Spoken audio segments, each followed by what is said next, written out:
Welcome back, everybody, to the RacePlazaMedia podcast, episode 9. My name is Milan, and across from me is...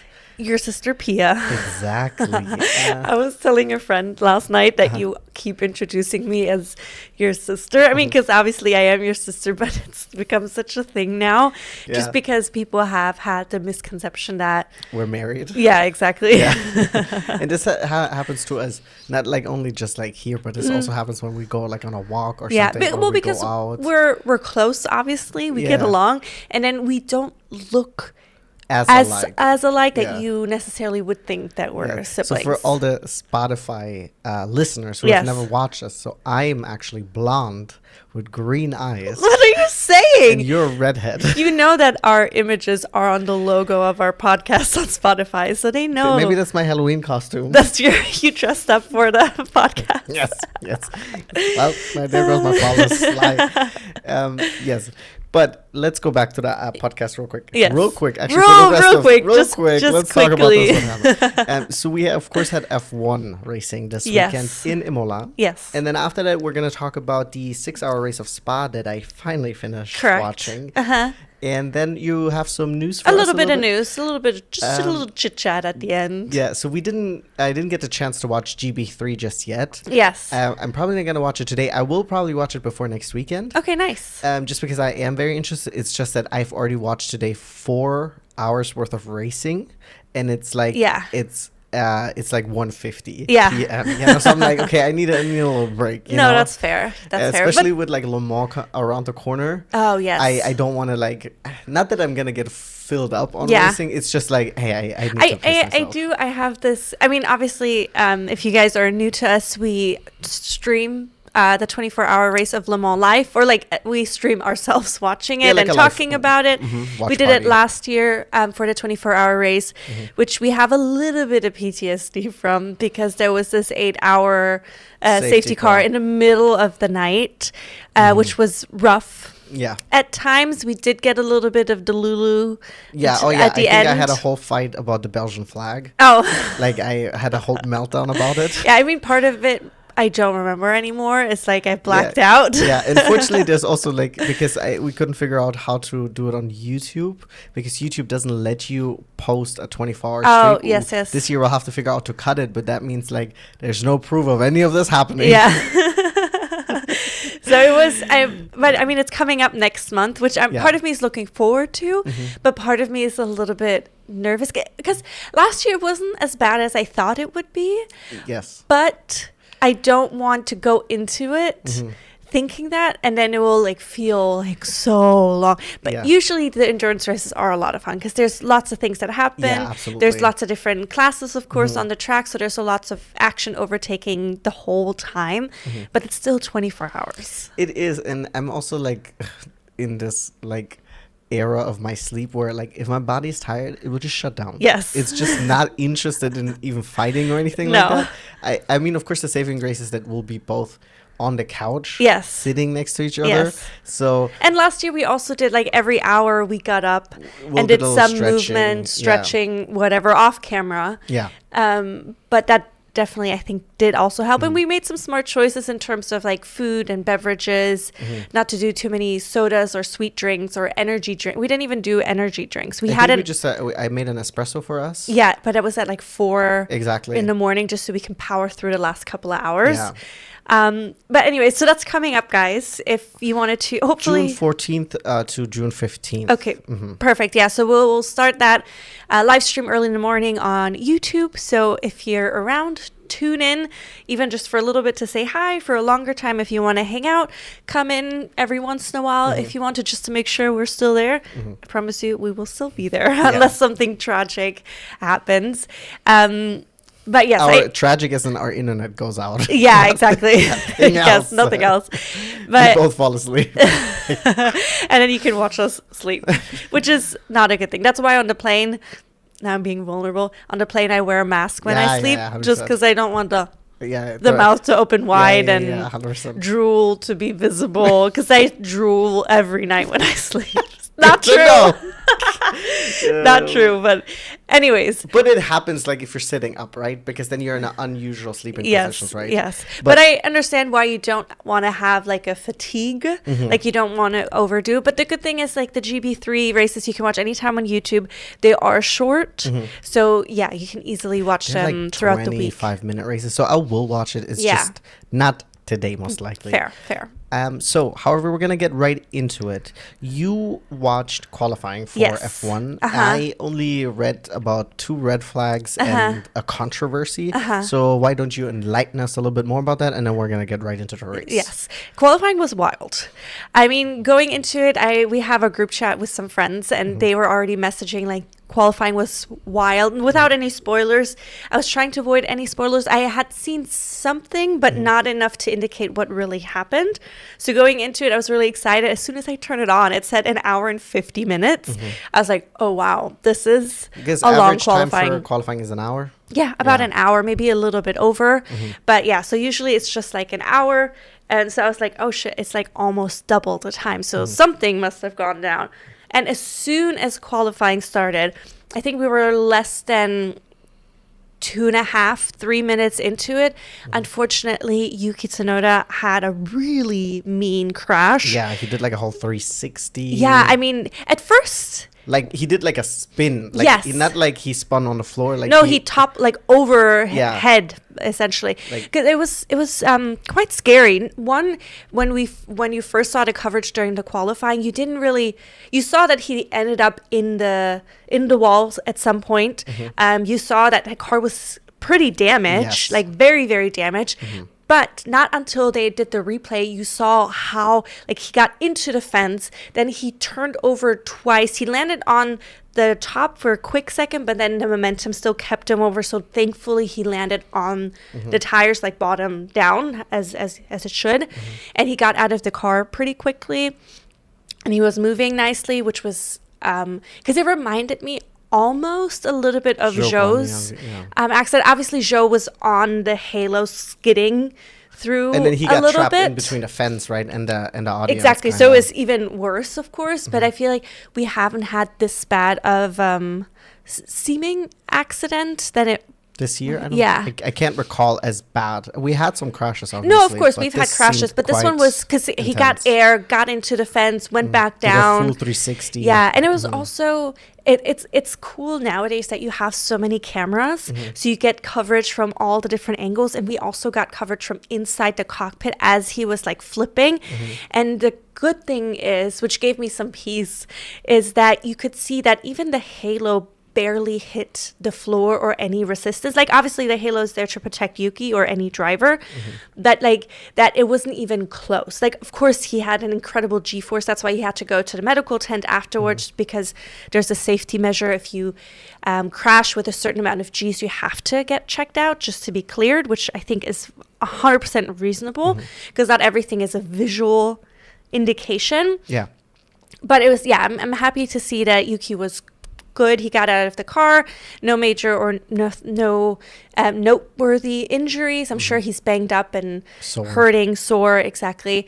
And then he did, without getting too far ahead, the team was able to fix the car, and he was able to start from the grid and participate in he started Imola. From the pits, and then he was able to race. Yeah, exactly. So we'll get into the race, of course, later. But that was the first thing that happened. So it took them, of course, a while to get the car out of the gravel, because, of course, the whole qualifying was then red flagged.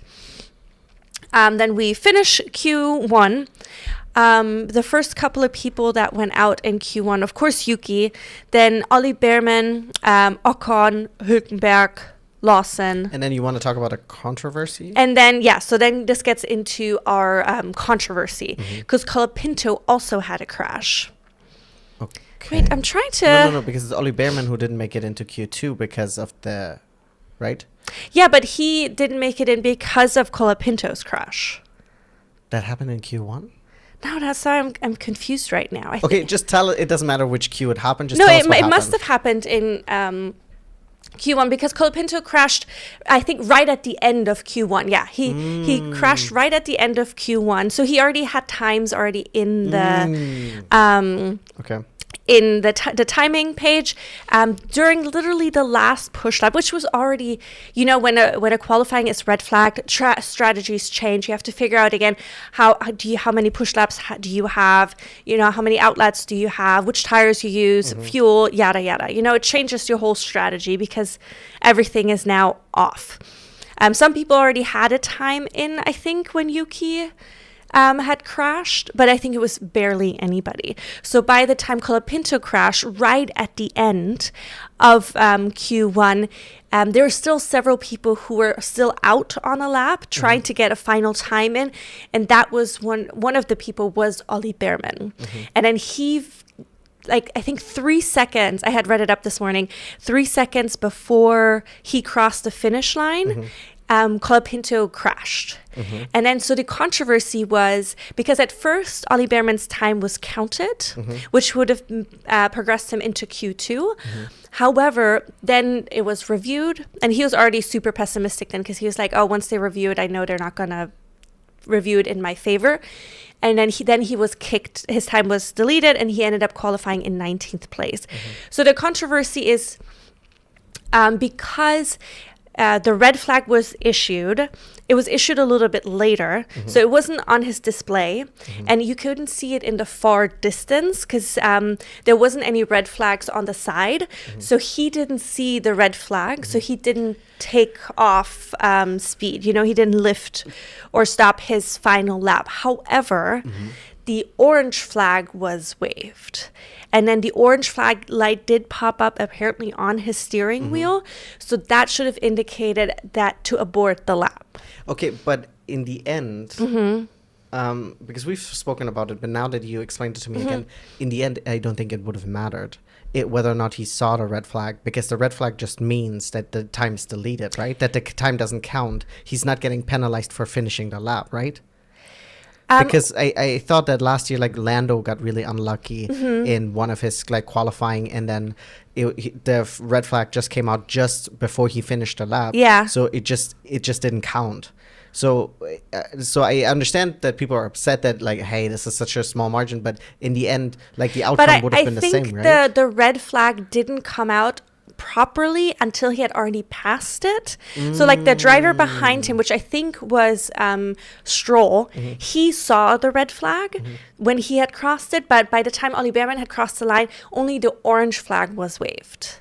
And then the orange flag is abort, which you could see in the far distance where the starting grid lights are, but it didn't show all red lights. It showed 2 sets of red lights and a set of orange lights. Okay. And that orange light is not something apparently that comes up very often. So that's why the controversy, because there was no red light, red flag at that moment yet. So that's what it is. But it is an actual FIA code. Yeah. So that's why it was, it is what it is. Also, Ollie Behrman, I'm not arguing against this because, I don't like him because he's on my fantasy. So this is hurting me. Same. Right?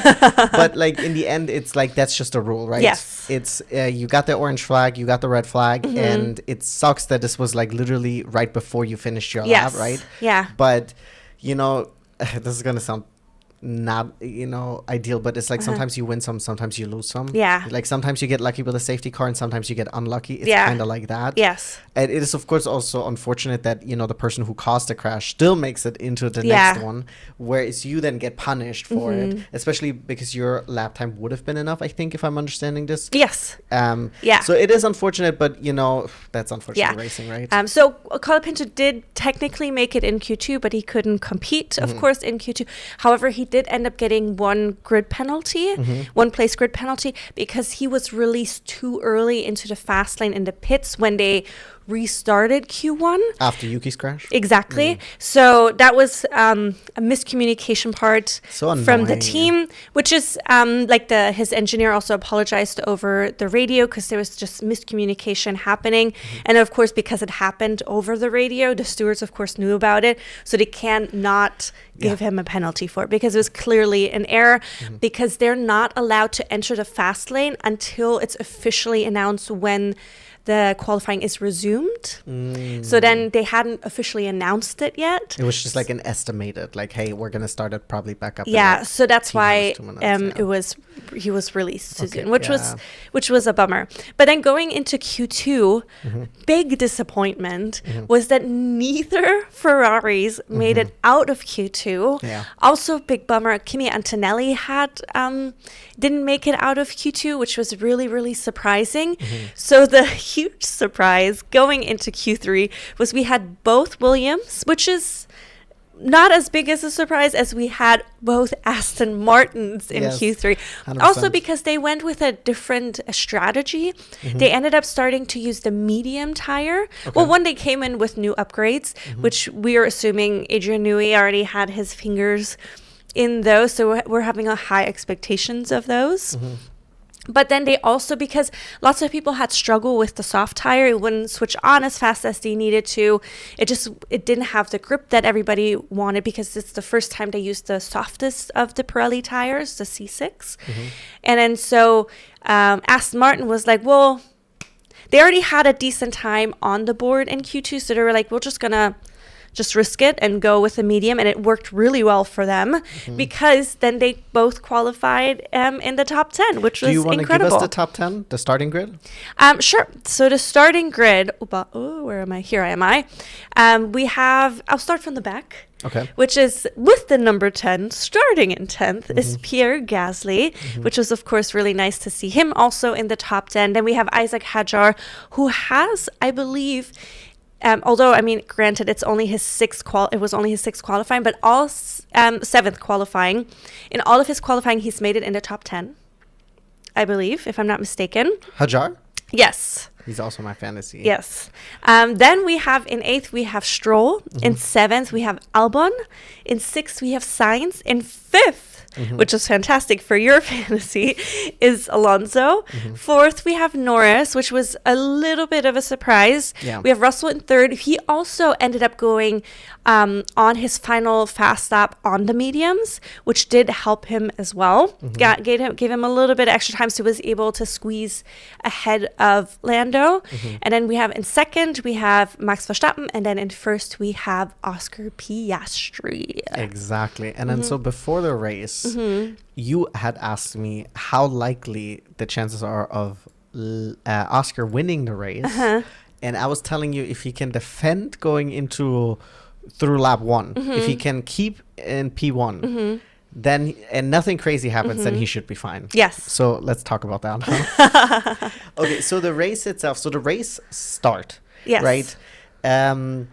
Russell actually came off the line incredibly well. Yes. So he started on the left side behind Piastri. Yes, correct. The first turn into on Imola is a left-hander. And it's a long straight going then into the left-hander. Yeah. Yes. A long straight that kind of curves a little bit right. Yes, yeah, exactly. But it's not really a turn. Yeah. And then Max got off the line okay, and Piastri got off the line okay, but... Better than Max, though. Better than Max. But for Russell's detriment, he had such a great start. Yeah. But, of course, because I think there's 8 meters between, like, P1 and P2, and then I'm assuming 8 meters between P2 and P3, right? He had a great start, but he was kind of boxed in. Max being on the right side. Yeah. Also, Max probably realizing, well, I want to at least stay ahead of George. Yes. And Piastri is sticking to the left side because he's probably like, I'm going to try to hang through the inside. Yes. Going into turn 1. And then Max, like in the cleanest way, but also in the most almost sensational way. Yeah.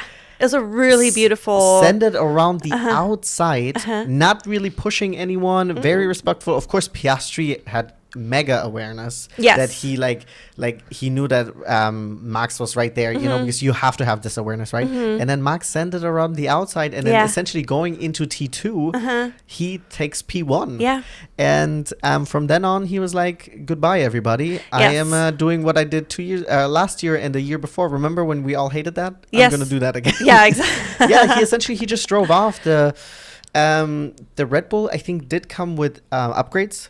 this weekend. I don't remember. Or upgrade. At least Max said like they did changes to the car that were very positive, and he feels like, very much in tune with the car. Exactly, now. And he felt like the balance was really right for the first time. Yeah. I also wanted to say that Piastri said in his post-race interview that he got onto the brakes a little too early. Yes, which hurt him. And Russell in the end too, because that's why Russell got onto the I know. radio too. He's like, what the hell is Piastri doing? But Piastri got early on the brakes, probably also maybe not knowing how well the tires will make it around that corner.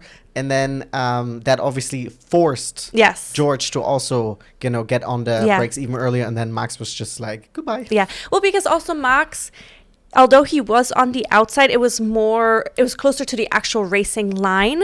So going into it, he had almost like a better angle getting into the turn. And then, of course, he did push his braking point as far as he could. Yeah. And I mean, but it was sensational. It was a beautiful overtake for him. It was probably one of the best overtakes of this season so far, I would say. However, I do have to say we did see a lot more overtaking during this race than I had anticipated going into it. It is, because the last time we saw Imola, it was a rather underwhelming race. I think, so last year, I think it was the one that was canceled because of the floods. Yeah. And then the year before, actually, Charles would have almost won the race, but then he made a mistake at the end and Max was able to overtake. Gotcha. I think that was 2022. And 2023, I think he ran away with it. So something like that. Something like that, okay. It's been a couple of years. But I will say, and every race that we go into a track that is like usually not a track that is known for a lot of overtakes, I'm like, oh, this is not going to be that good. Yeah. But the cars are just so much more competitive that it's just like I'm getting positively surprised every time. Because going into Imola, I wasn't expecting a lot. I was like, okay, if there's rain or if there's a safety, it will mix things up. Yeah. But other than that, I think it will be pretty I mean, granted, we did ended up having one virtual safety car, one actual safety car, which definitely did add to the excitement of the race. But because then it would have been interesting to see how it would have. Now, actually, I don't know if it would have been interesting to see if it would have been without it, because it does mix things up. Yeah. But yeah, what a wonderful overtake by Max. Yes. He did an excellent job. Very clean, beautiful overtake. And then but while that was happening, you were watching a moment with, I think it was the Ferraris.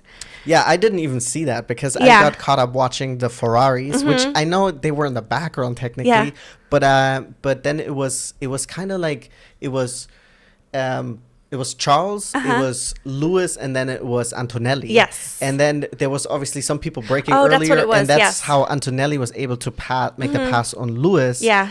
And because they were going 3 wide, you were saying, and then Pierre Gasly was in front of Lewis essentially, and he was slowing down sooner or maybe more than others. Yeah. So that meant Lewis had to back up because there's no way for him to avoid him. And you're not going 3 wide. Yeah. No way. There's no way. You're not going 3 wide into T1. That's just no way.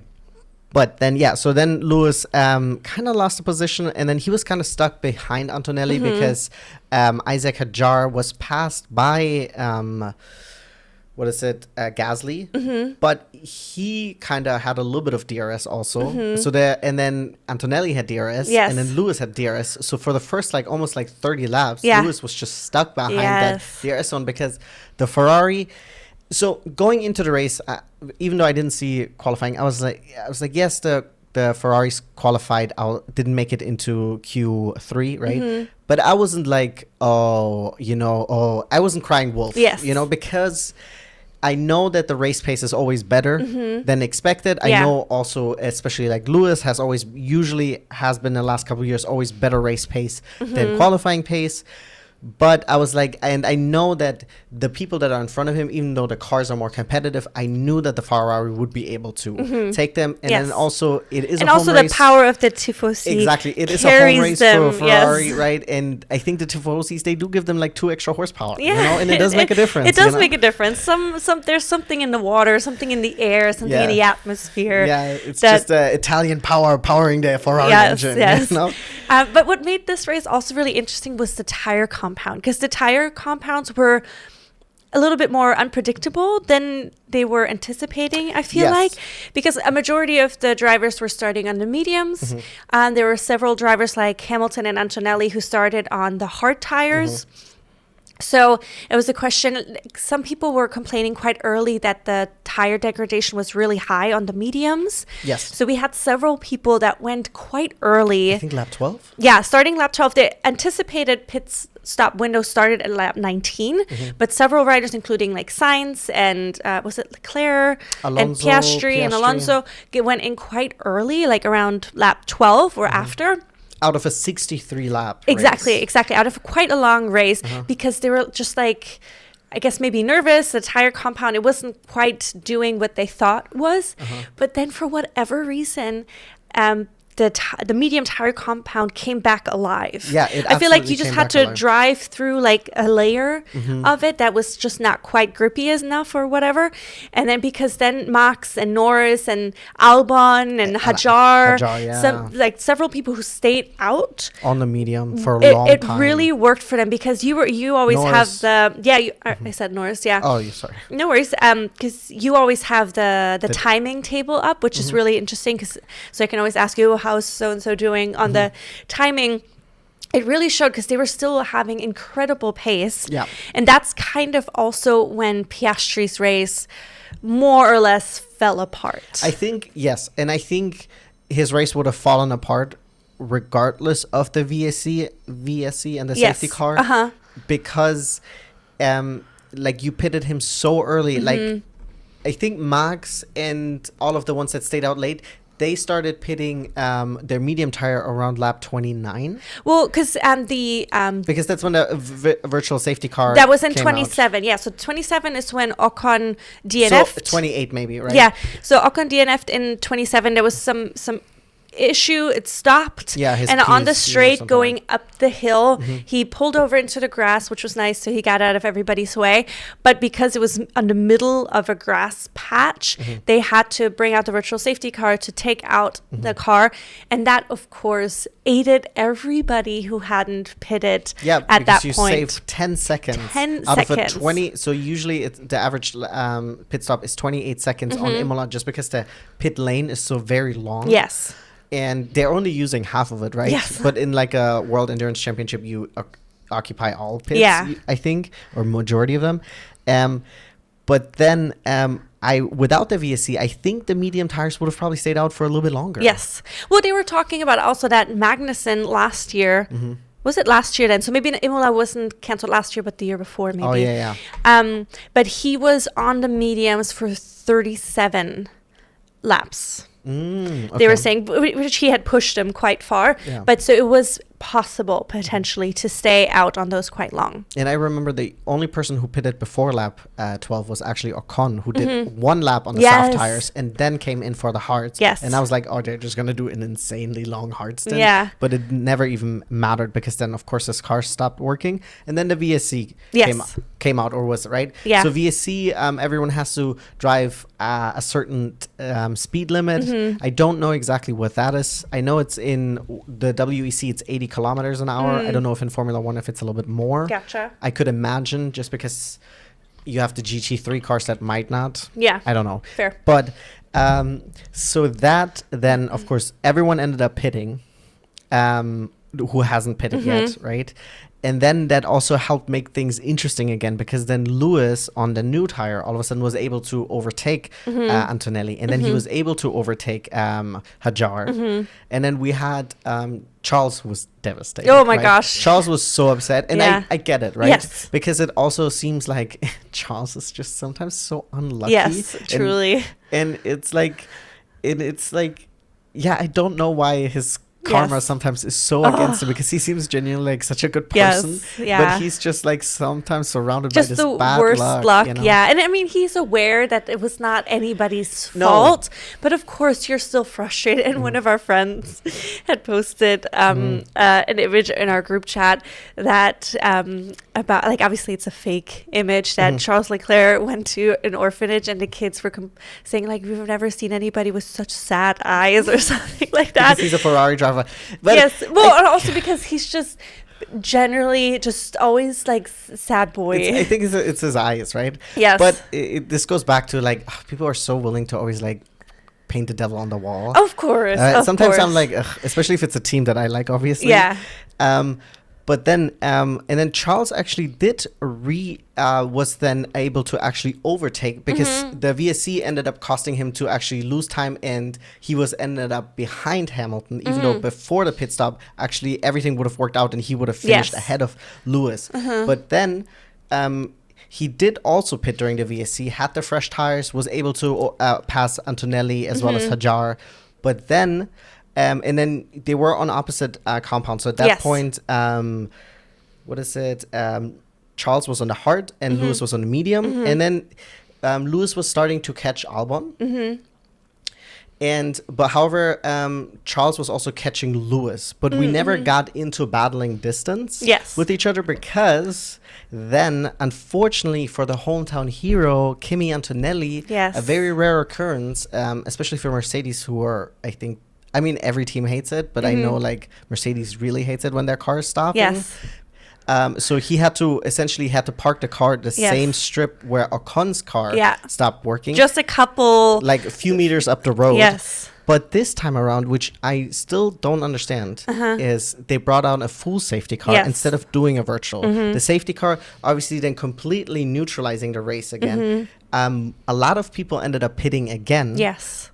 Among those were Max Verstappen, who could easily pit and then still retain P1. Then Lando also pitted, but he ended up coming out behind Oscar Piastri. Yes, because Oscar didn't go back in because he had went in again during the virtual safety car. Exactly. So I don't know if he didn't even have another set of tires because that's what happened to Charles. I think they said he didn't have another set of tires because the first DNF happened lap 27 and then Antonelli happened lap 44 out of 63 laps. Yeah, so Charles didn't have another set of tires to switch to. Lewis, however, did. Albon did.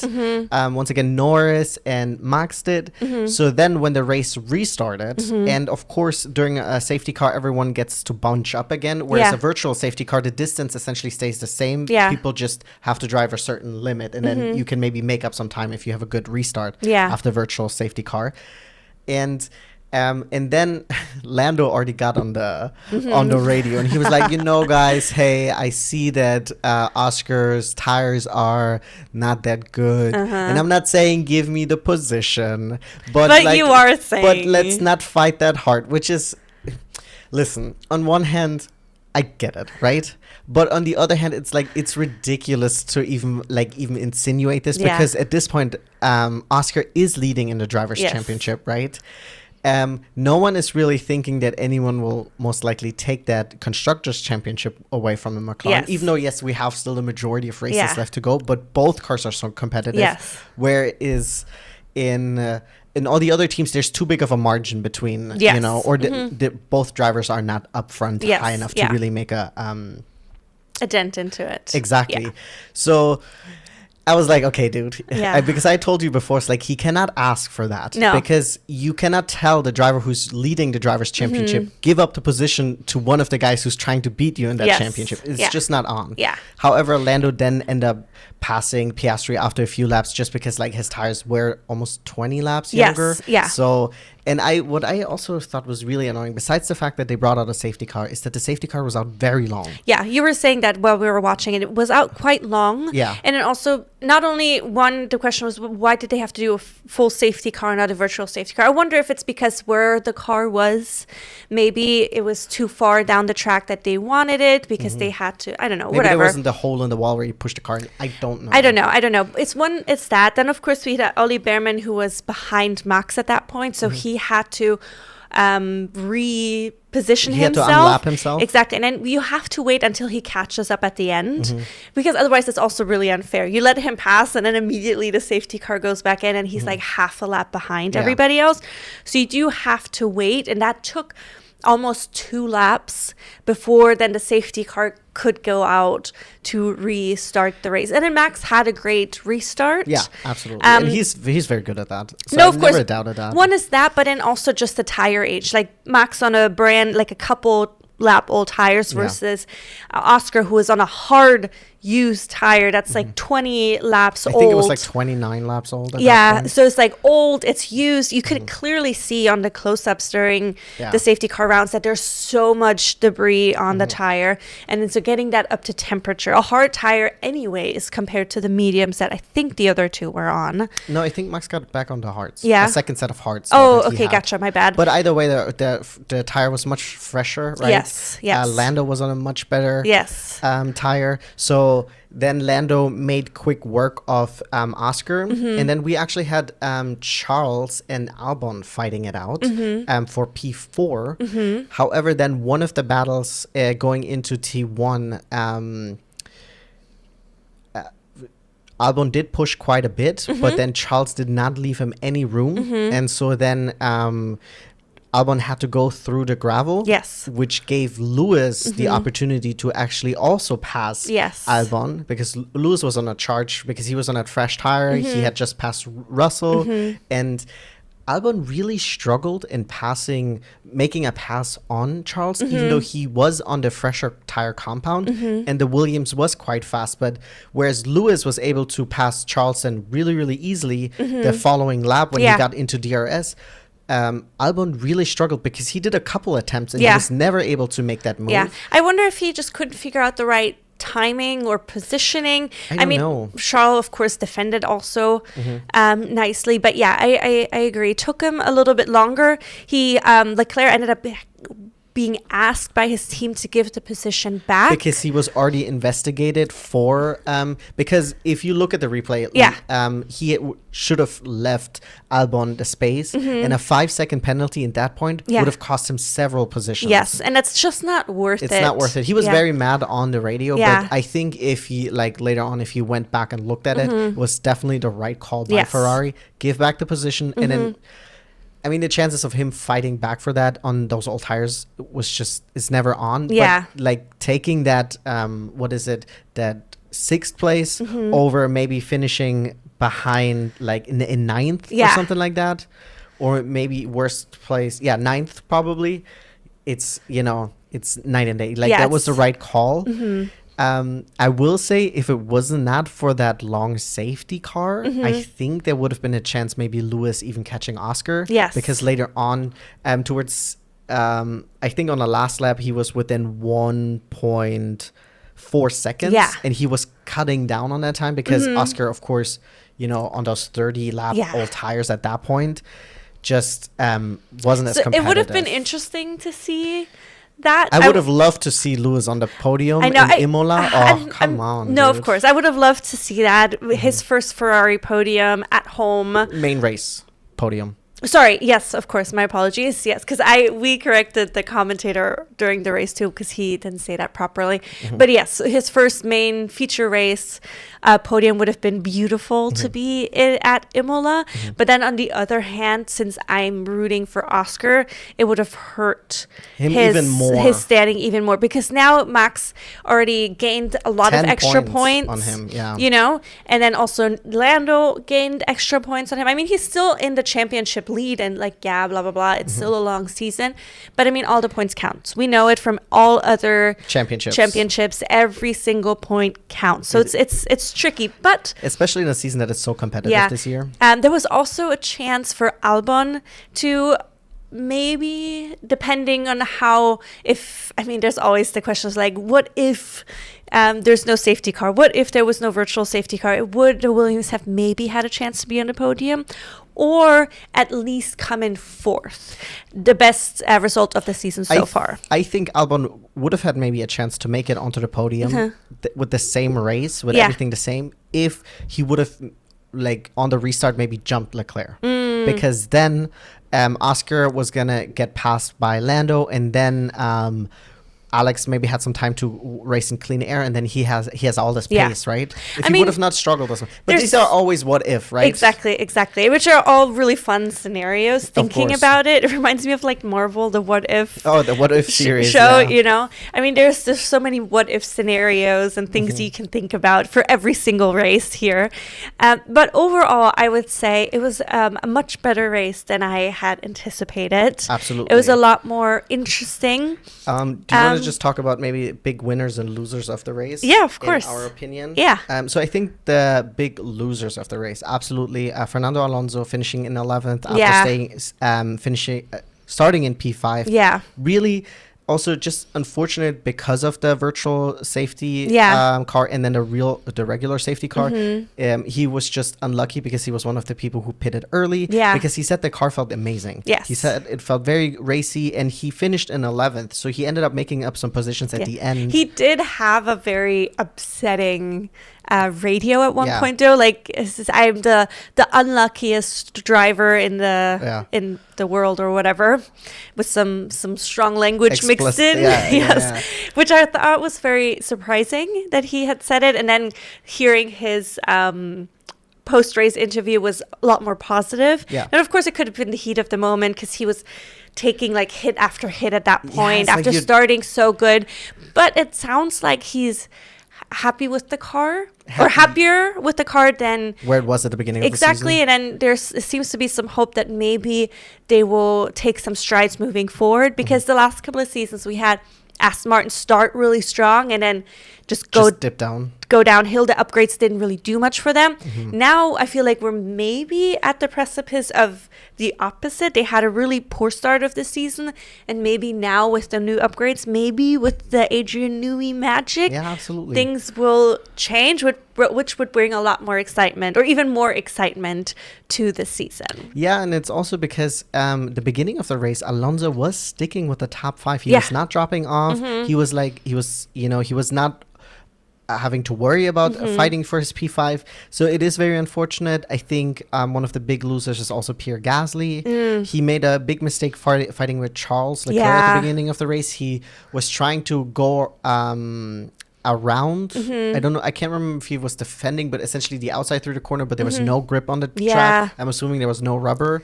And so he ended up going wide, had to drive through the gravel, last, I think, 3 or 4 positions that way. Yeah, I think he said 4 positions, which is just so he was just never really ever able to recover from that. And I can't recall if he was also one of the few people who pitted early. I will say also, of course, Kimi Antonelli, once again, hometown hero. Really bummer, because his whole class was probably at the race. He had invited them on Thursday. And they got to tour the how lucky. I like the whole class. He must be the most popular person in the class. I mean, he seems like a nice guy, and I hope he's like down to earth and gets along with everybody. But it's, I mean, like, your classmates, first of all, with the youngest Formula One driver, and then also the youngest who have ever been on the podium, the youngest who have led a race, you know, sorry, not the podium, on pole. Yes. You know? Because podium is Max. Yes, because he hasn't been on the podium yet. No.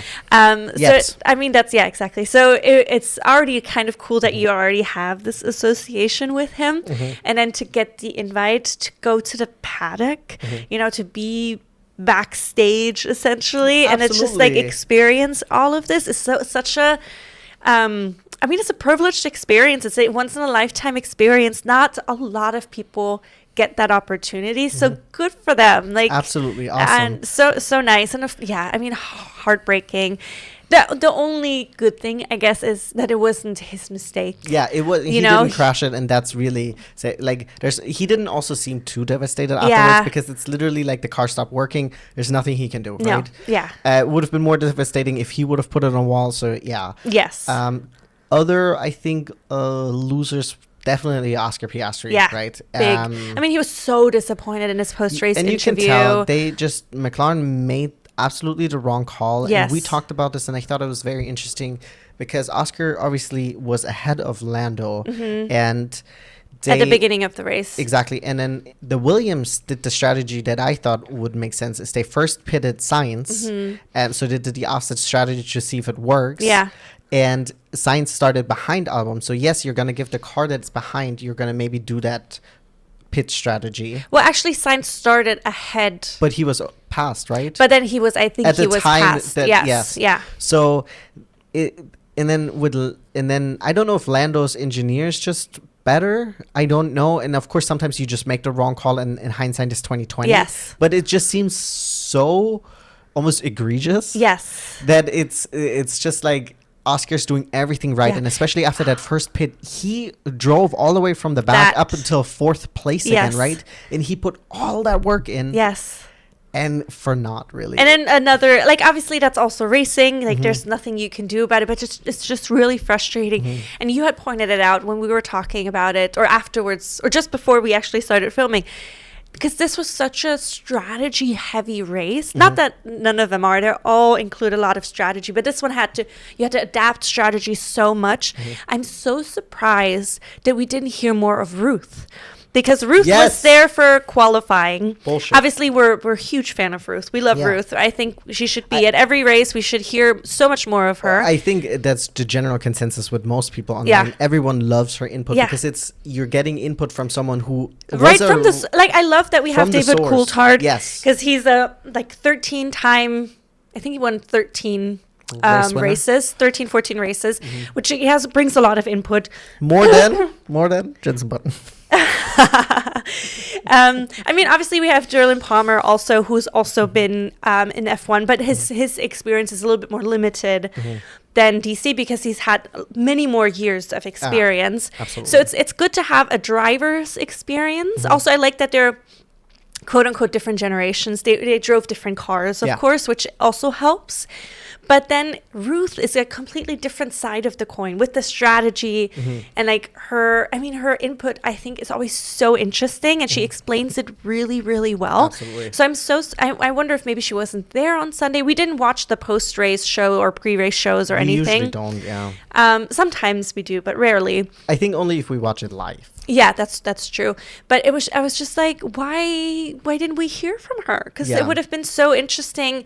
Because also we did have this really long safety car, so there was plenty of space for her to talk, and explain things. And not that the guys don't do a good job, but it's just like, it would have been really nice to hear a little bit more. Yeah, maybe she will be more active in the second half of the season, or like we're not even halfway through, but you know what I mean?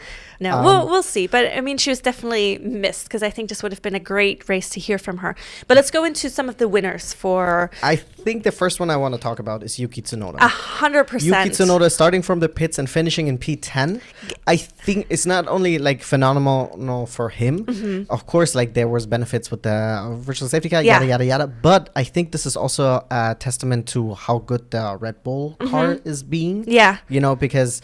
Max obviously winning the race by 6.1 seconds over the McLaren. I don't think that was as expected. Yes, 100%. Obviously, the car is now really coming alive for them, but I'm very happy for Yuki to make it into the points, and hopefully he'll get more top 10, especially also hopefully maybe some top 5 finishes this year, because I want to see Yuki in the car, and I want him to do well. I don't want any more drivers changes. I don't want any of that bullshit no more. Let these people race. Yeah, 100% agree. I mean, Yuki, amazing job. Also, great job to the Red Bull team. I mean, also congratulations to them, 400th Grand Prix for them, so that's a huge achievement. And then they ended up winning it. Exactly, ended up winning it. Max 4 years in a row now winning Imola. Correct. But then also that they were 4 races in a row. 4 races in a row in Imola, but then for them to put a completely new car essentially together after we saw the crazy damage that Yuki unfortunately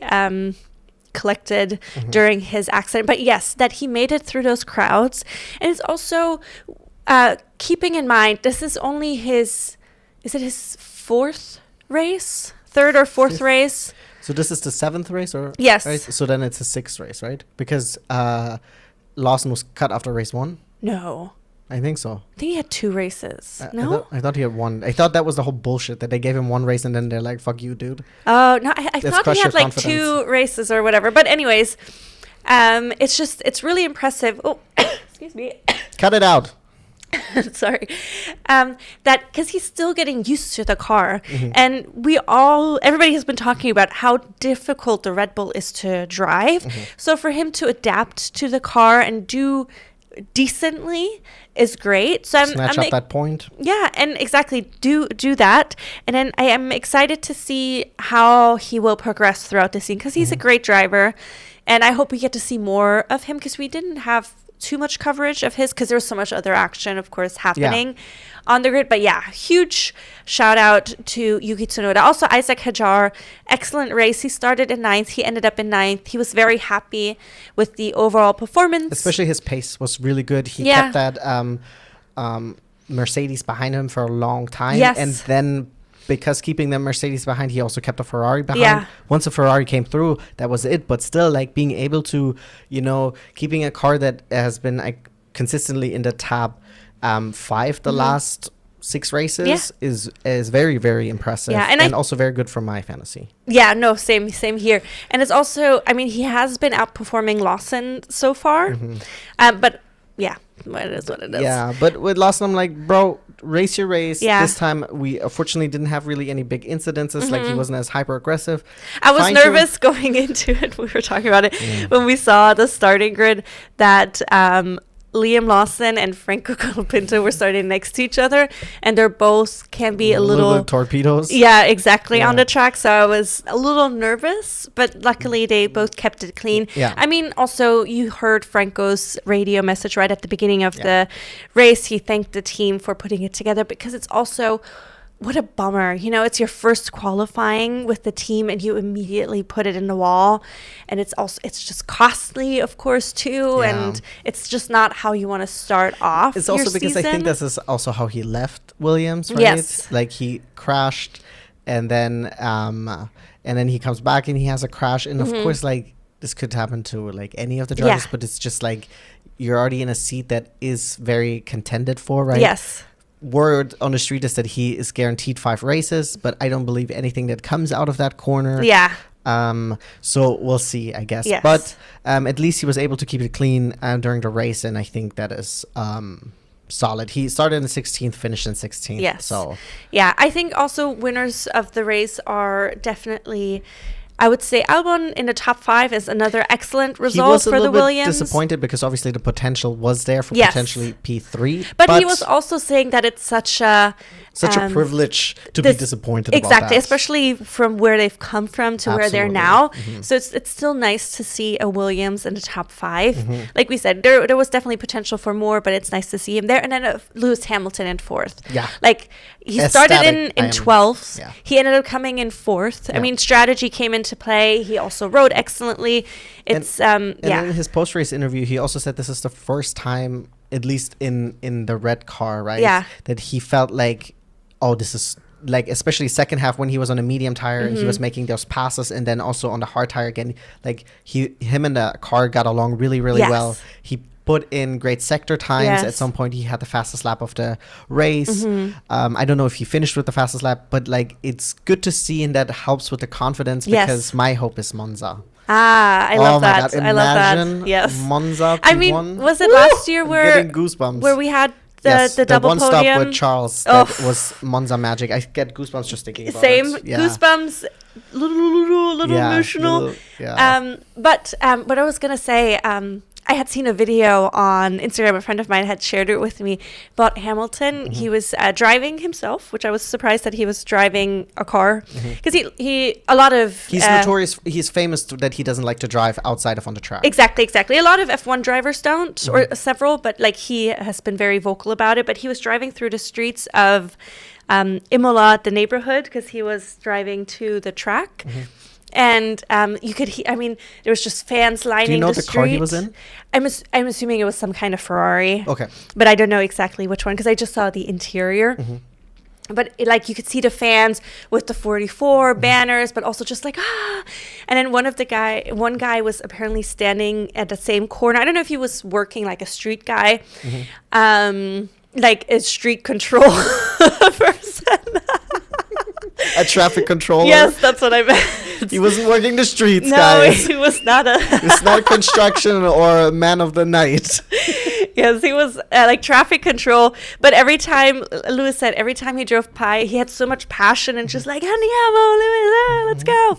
So he brought him a hat on the last day, which was really sweet. And then he was like talking how he excited he is about racing.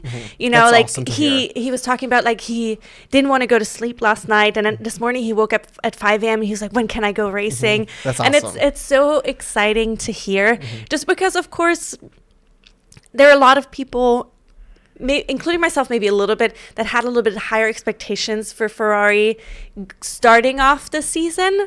I know some of it was maybe delusional fantasy, but it's nice to hear that he is so excited about racing. Because, I mean, we heard him last season over the radio, and his post-race interviews were often just bummed. Yeah, because it's also like you come from this insane run with this car manufacturer, right? And it comes to an end in a car that is not competitive. You're getting robbed, right, for your 8th world championship, and then you can't even come back and fight for it because the car is such garbage. And I mean, this is like, not to get back into that too deep, but I think this is also a combination of the cost gap, because they went with the no side pods concept, right? Yes. And I think if Mercedes would have been able to throw unlimited amount of money at it, they could have probably made it work. But because there's a limit, which is fine, because look what we have now. We have a competitive grid all around, right? And we don't have that many teams anymore just staggering around in the back, right? Essentially every team besides every team is on the board now, right? Yeah, everybody has scored. And so we didn't have that last year or 2 years ago. So this is really awesome. Also, do we want to talk about the lineup real quick? The driver standing? Yeah, sure. And then we're going to move on. So drivers standing. Oopsie daisy. We have Piastri in first with 146 points. Then we have Lando Norris in second with 133 points. Verstappen in third with 124 points. And then behind him is Russell with 99 points. Then I wanted to quickly also look at the team standings. So we have, like we said, McLaren is pretty much running away with it at this point with 279 points in second. Do you want to guess who's in second, or did you already see who's in second? I just looked at it. Oh, okay. Yeah. I think it's not a difficult guess. I don't think really, so, because, Yeah, it's Mercedes is in second with 147 points, because both drivers have been pretty consistent. I think the second place will actually be quite fought out, especially if Yuki's going to get better, if the Ferraris are going to get better. I think the Constructors' Championship for place 2 will be quite interesting. 2 and 3 is going to be very interesting, because I think, like you said, it will be fought out between Mercedes, Red Bull, and Ferrari. It's so exciting to see Williams in 5th. With 51 points, which is huge. I think more than double that they had last year. Yeah, it's like so much more. And then it's nice to see we do, all the teams have points. The lowest points are with Kick Sauber, they have 6 points.